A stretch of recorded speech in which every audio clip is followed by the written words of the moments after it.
यदु कुल में वृष्ण वंश के राजा सूर की कन्या थी प्रथा।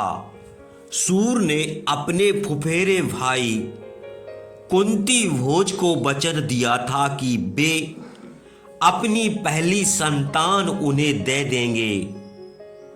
इसलिए प्रथा कुंती भोज की दत्तक पुत्री बनी।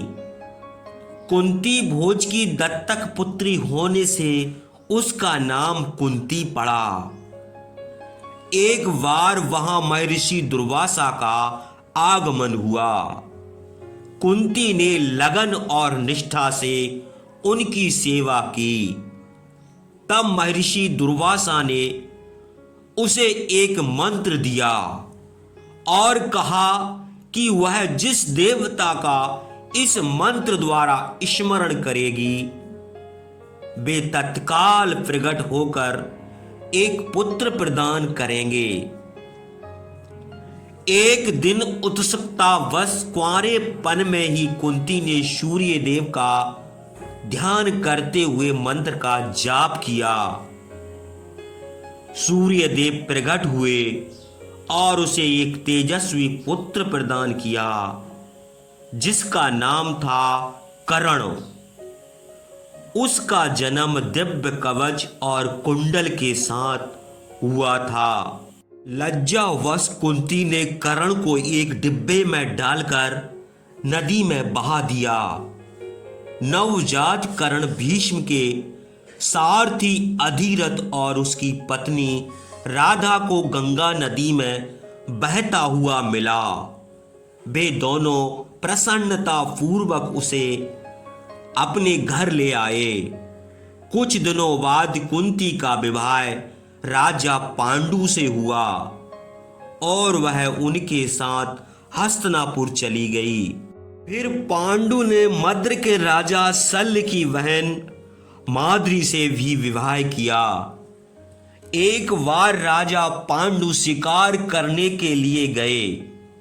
वहां एक मुनि ने उन्हें शाप दे दिया कि वे सदा अपनी पत्नियों के प्रेम से वंचित रहेंगे और पत्नी प्रेम के कारण ही उनकी मृत्यु होगी।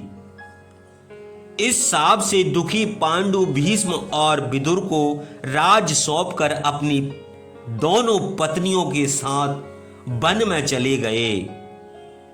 वन में पांडु हमेशा दुखी रहते थे।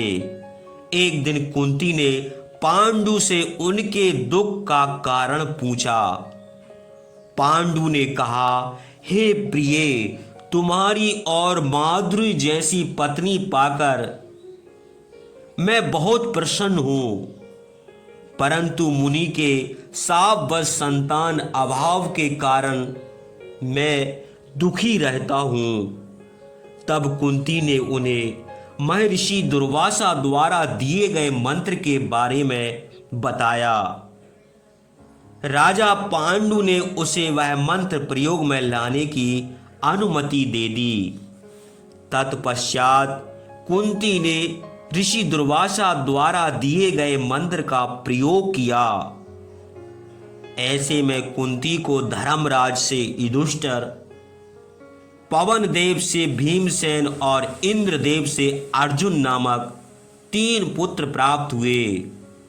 उसी मंत्र की सहायता से माद्री ने भी अश्विनी कुमार के वरदान से नकुल और सहदेव नामक 2 पुत्रों को जन्म दिया। अब सभी लोग प्रसन्नता पूर्वक वन में रहने लगे। लेकिन मुनि का शाप फलित हुआ और पांडु की मृत्यु हो गई। इस दुखद घड़ी को कुंती ने हृदय में पत्थर रखकर झेला, परंतु माद्री यह दुख सहन नहीं कर पाई और पांडु के साथ सती हो गई। तब कुंती 5 पुत्रों की देखभाल करने लगी। तो मित्रों, यह थी माता कुंती और महाराज पांडु की कहानी। शायद आपको पसंद आई होगी।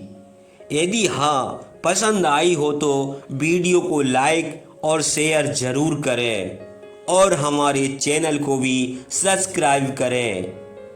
आप सभी को जय श्री कृष्ण, जय श्री कृष्ण।